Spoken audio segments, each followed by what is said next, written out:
I consider that orientation and examine under the microscope, and I say that the tumor is involved the margin or is free from the margin. Okay.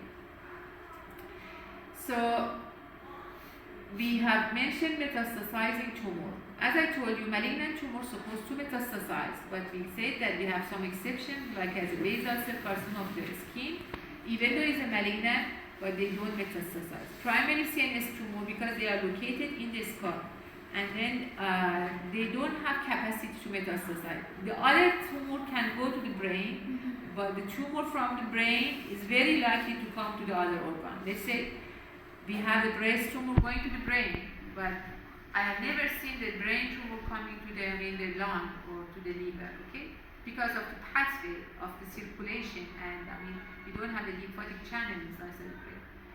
So also sarcoma shows the high capacity to metastasize, and since it's a sarcoma, it's traveled by blood circulation and go to the lung. This common location for the metastasizing tumor in our body is the lung and liver because of the circulation of the blood to the lung and liver. In general, primary tumors that are more anaplastic and large, they have a more likelihood of showing metastatic spread and going to the distant site. Malignant neoplasm disseminated by 3 pathways, could be a lymphatic channels, could be by blood circulation, or could be just by a body cavity. For example, we had an ovarian tumor in the female. Since the ovary located in peritoneal cavity, actually how they metastasize just by the spread to the serous effusion of the peritoneal cavity. You know that we have effusion inside the peritoneal cavity. So just go to that floor, and then they do division, and they become deposit in different organs. So this is a seeding within body cavity. It means the tumor cells just they moving by blood, by peritoneal fluid and seed on different organ. For example, on the intestine, on the liver. Just by seeding. But if they go by lymphatic channels, means they choose the lymphatic spread. They go to the lymph node, and this is another involvement by these channels. But other types could be hematogenous by blood circulation, but angio-invasion. Okay, so when we examine it under the microscope, we say the tumor shows angio-invasion, the tumor shows lymphatic invasion. So this shows that the tumor, in terms of behavior and prognostic, treat how. So there are numerous interconnection between the tumor cells and let's say lymphatic, vascular, and other organ. And sometimes the tumor, they can have both capacity to metastasize by lymphatic and hematogenous spread as well. It means both angio-invasion and lymphatic invasion in 2 pathways. But as a general, carcinoma, they choose the lymphatic pathway. Sarcoma choose angio or hemato pathway. And as I told you, some like as ovarian tumor choose the just by throat and seeding. Okay. The pathway of metastasizing depends to the pathway of lymphatic channels. For example, we have a regional bronchial lymph node.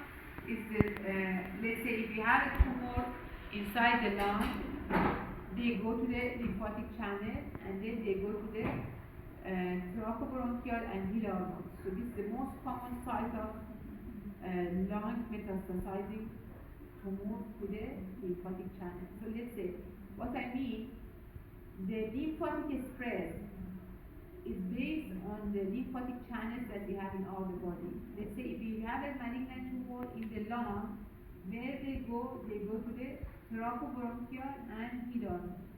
You have a tumor in the breast, they go to the lymphatic channels. They go to the auxiliary lymph node, because here we have auxiliary channels and auxiliary lymphatic channels. So if you have a breast tumor, upper outer quadrant going to the auxiliary. If you have a tumor in the breast located in the medial side of the breast going to the internal mammary node. Depends on the pathway of lymphatic channels. How about the sentinel lymph nodes? Do you know what is the meaning of the sentinel? Sentinel? So let's say if someone wants to come to this building, coming from the first floor, who is the next one that is going to visit? We have a security, right? That's one that is located at the. So the sentinel is the security of this building. Okay. For the breast or the different organ, we have a sentinel lymph node. Means the first lymph node that is going to receive the lymphatic material. Okay, or lymph. That's why we call it sentinel lymph.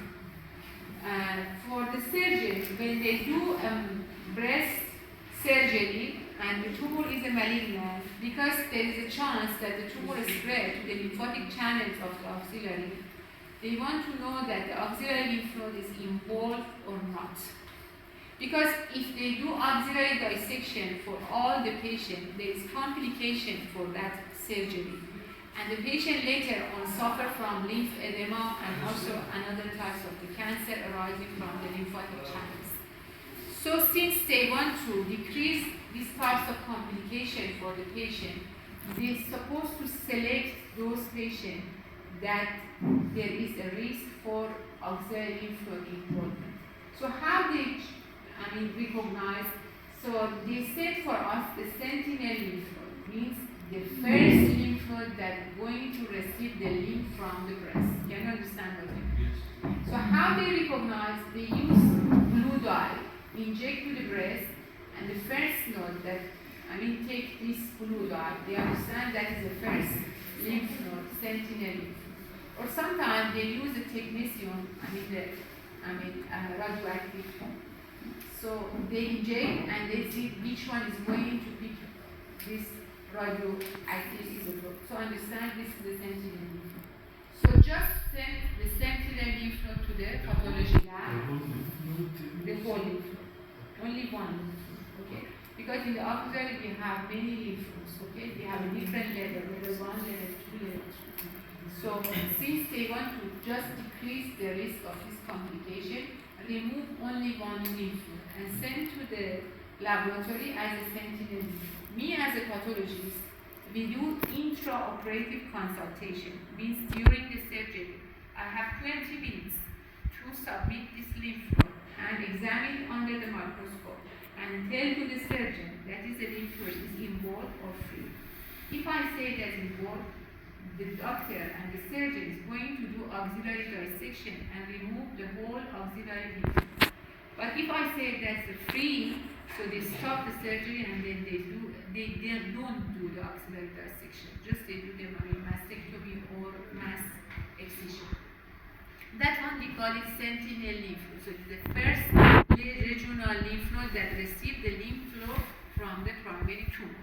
And as I mentioned, they can localize it and they can excise it. And then we have sentinel lymph node for all other organs as well. Let's say we have for uterus, but it's not so common surgery for that because the pelvic lymph node dissection, maybe the complication is not too much like as axillary dissection. So it's not a routine, frozen section that we have received.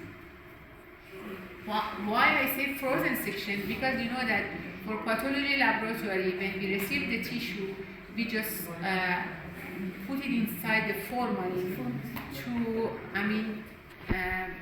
stop the process of the autolysis for the tissue, because you know that they have very, different types of enzyme inside our the body tissue, and they can destroy the tissue by themselves. So because we want to stop this process, we use the fixation material, we call it formalin.